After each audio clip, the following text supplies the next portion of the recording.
Just filmed my wrap up and I was like tearing my stuff down. Then I was like, wait, you still have to do this vlog intro. Maybe Arya Wren can help us with it, right? Would you like to help? No, you just wanna, okay.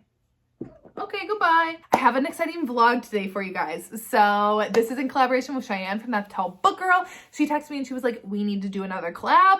Let's pick books for each other. And I was like, hell yes, let's do it. So we each picked 2 books for each other to read. So the 2 books that I was assigned by Cheyenne to read are A Place Without You by Julianne. You'll be seeing footage from that one first. And then second was Stitches by Sam Mariano. So this one is a guidance counselor student age gap, kind of like forbidden-ish romance. You'll see all my thoughts. I have read this one already when I'm making this intro. You'll see my thoughts next on that. And then Stitches. I haven't read this one yet when I'm filming this, but obviously by the end of the video I will have. So this one is an MFM menage. I don't know anything else about it. I trust Cheyenne with her picks. Her and I typically have pretty similar reading taste.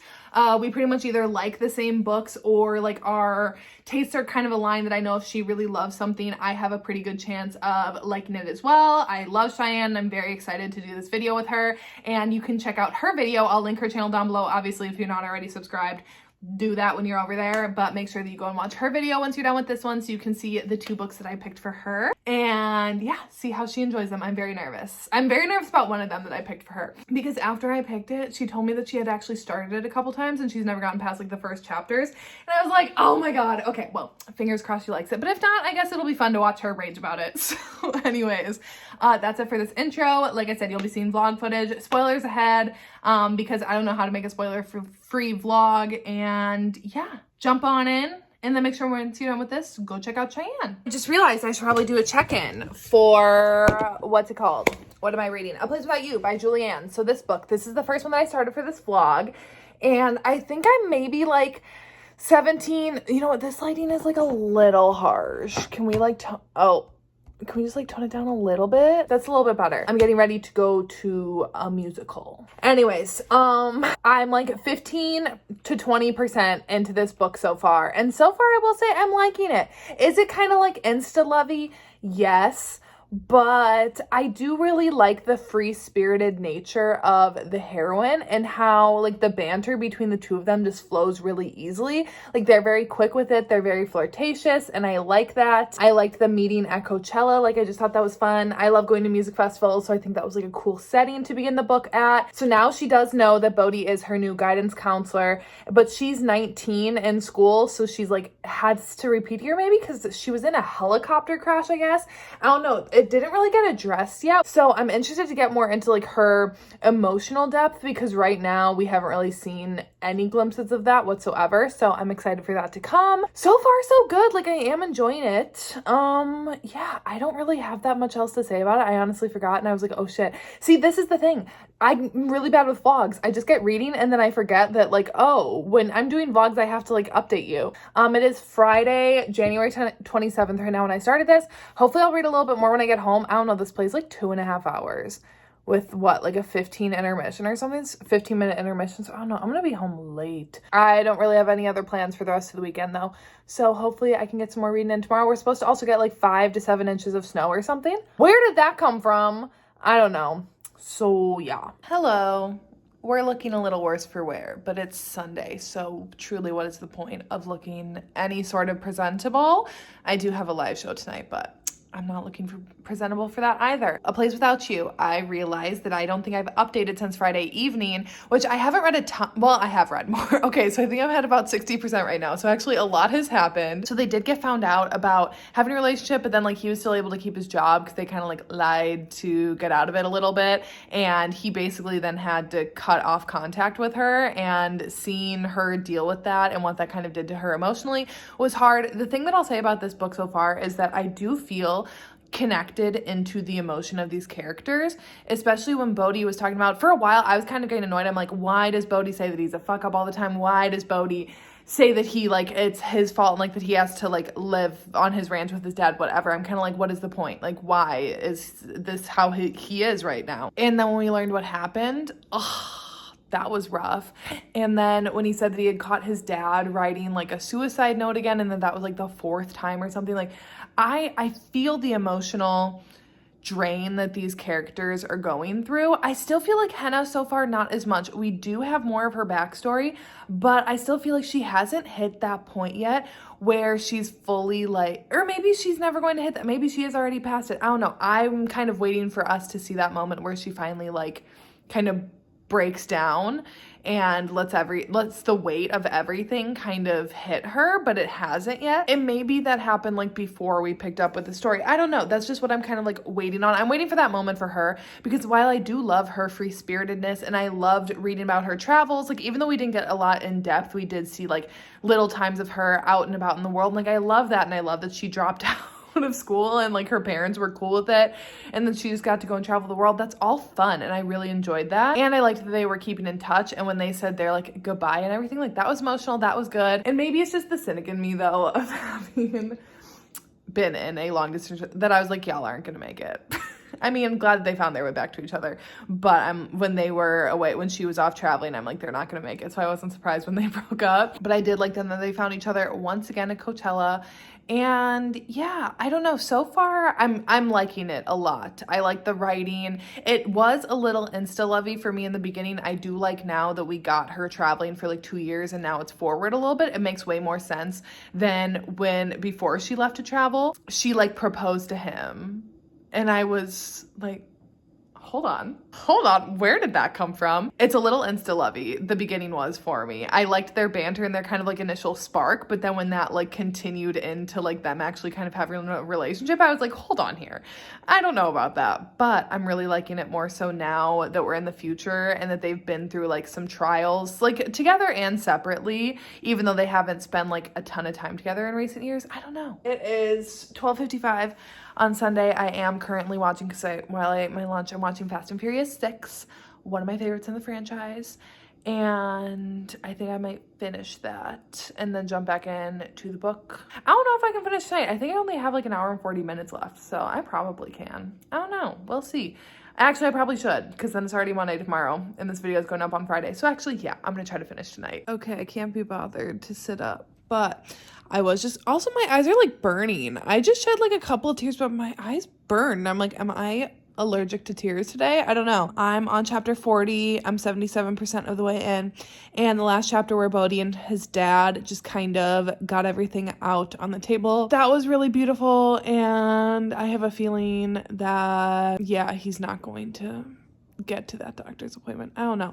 This book has really taken a turn. Like I knew that there's a cat hair on the lens. Could you see that popping in? I mean, obviously from the beginning, we knew that Bodhi's dad was sick, but this has really turned into like very heavy into grief of like watching a parent die in like terminal illness.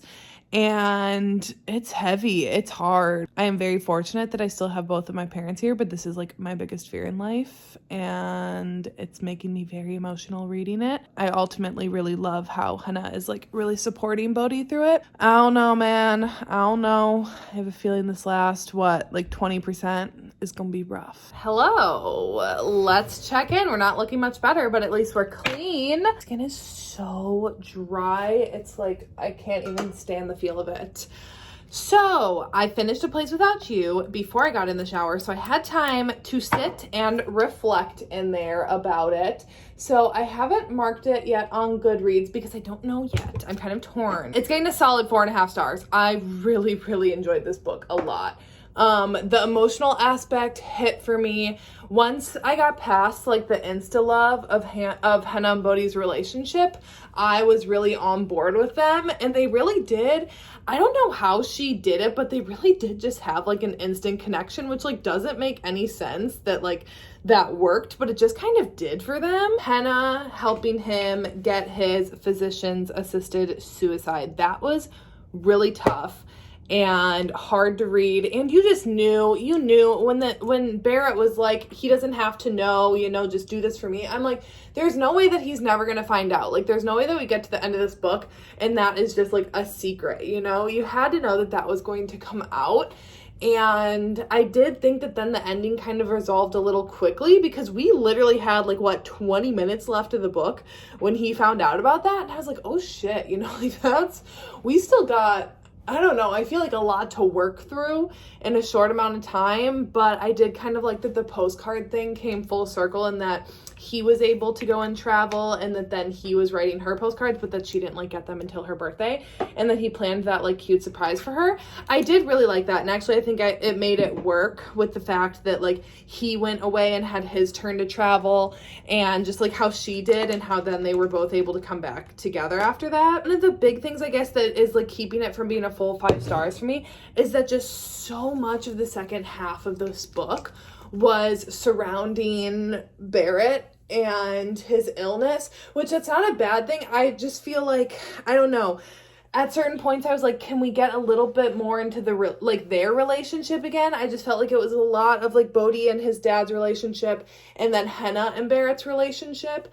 And I don't know, I think I was just kind of wanting a little bit more of Bodhi and Henna, but I guess since they were so quick from the jump, then it kind of worked. That's my only thing that's kind of holding it back, that it's going to be 4.5 stars and not a full 5, whether I round up or down on Goodreads. I did really enjoy the writing. This was my first book by Julianne, and I did really like it, and I liked the epilogue, actually. Like, normally I don't care about epilogues, but I thought it was cute. Yeah.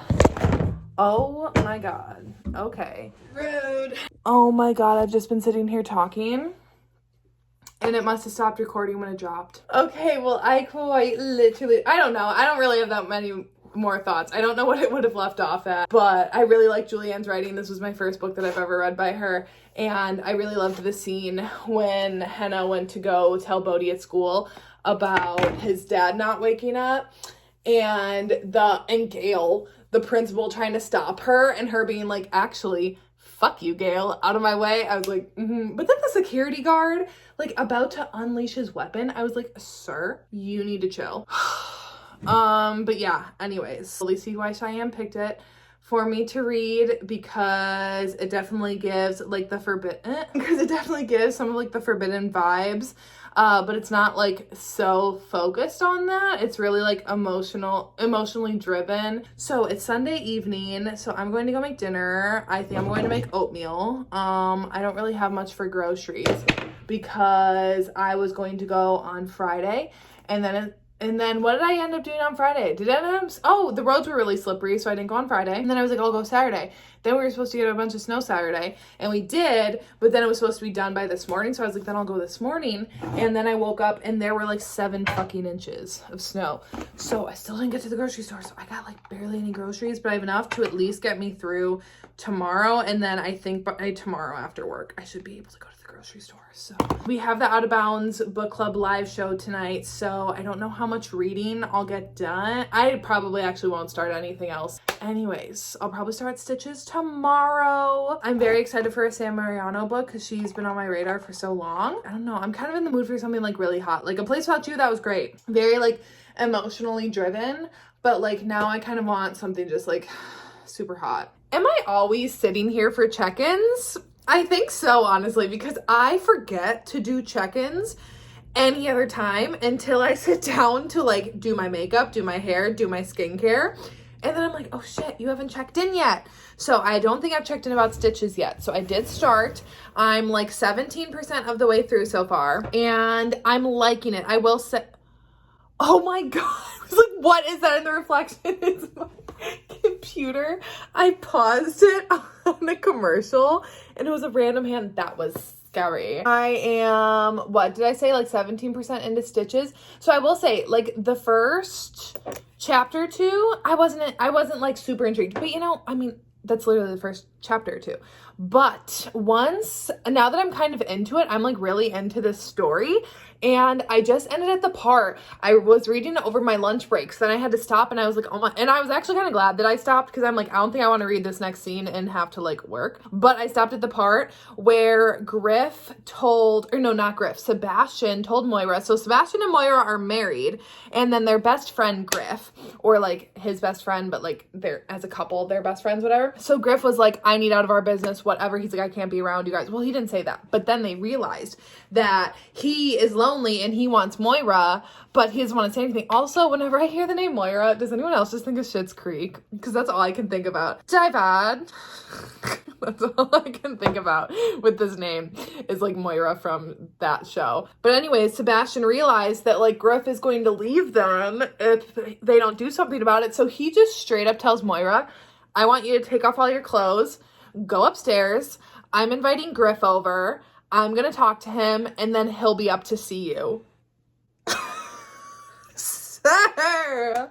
Okay, this better happen. Let's get on with it. So that's where I had to stop. So far, I'm liking the writing. I will say I don't love all of the, well, I mean, she did cheat on him, but there's like a lot of like, I don't know, just a lot of talk about Griff's wife and like what a slut she is. I don't know. I'm just kind of like, I love using slut in like a fun way, but I don't know. The way that they're using it, I'm kind of like, okay, I get it. She cheated on him.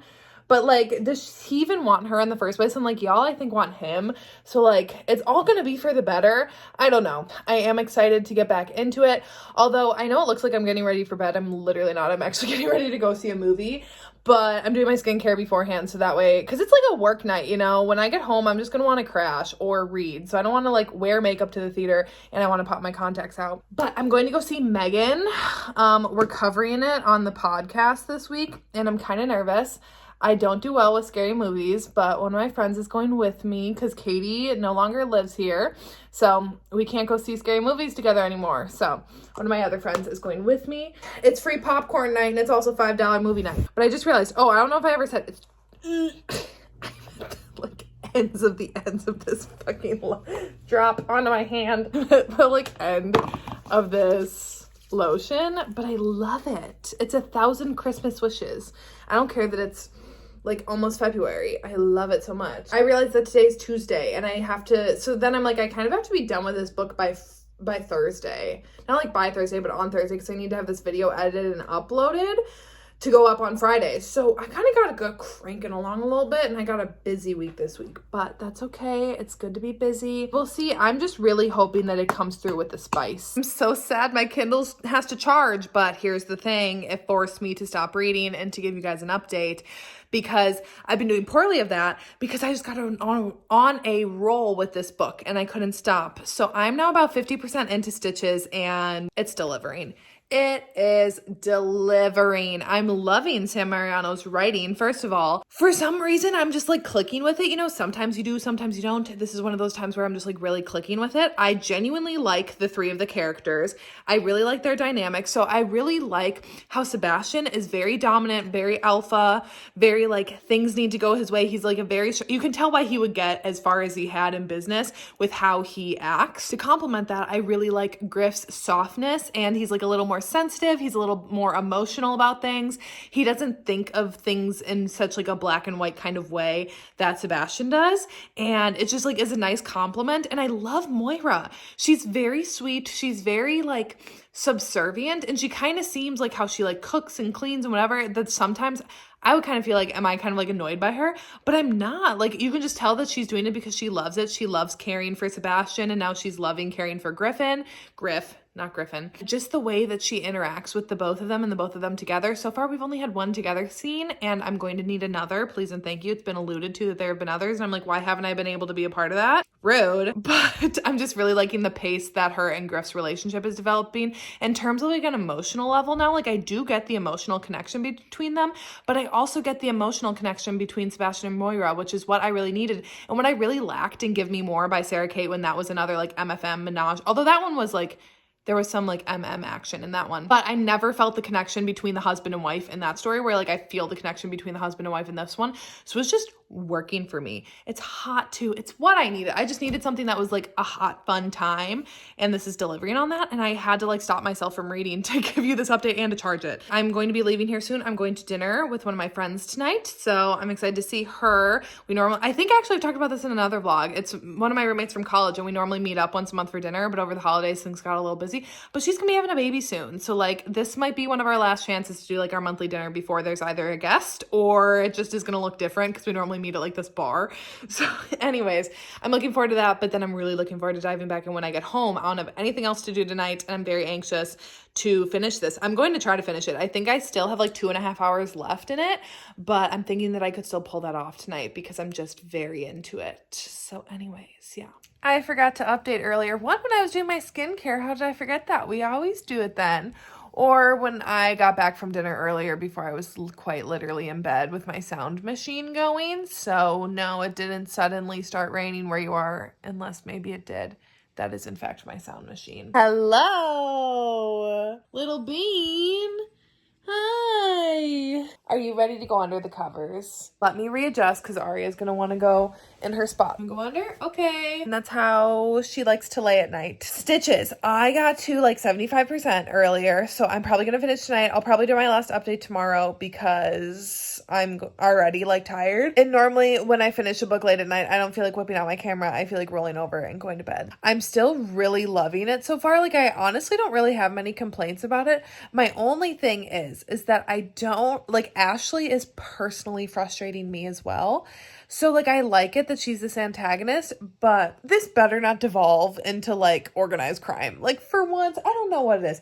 Y'all know how much I love a mafia romance, but I just have not been in the mood for that lately. And I don't want like it better not turn into any mafia stuff with her. Like I'm not in the mood for that. So like how she's dating this one like crime boss, and now they think that he's using her to like milk them for money, specifically Griff, but like they know that like everything Griff and Sebastian have is like together. I just hope that it doesn't devolve into that. Otherwise it's super hot. Loving that. Still love the relationship between the three of these people. Good morning. I'm in my comfy and I'm enjoying it immensely.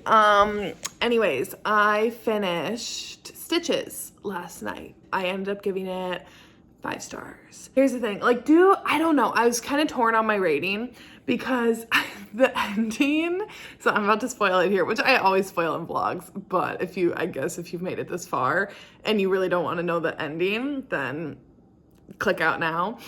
But Sebastian hires a hit out on Ashley and then it happens.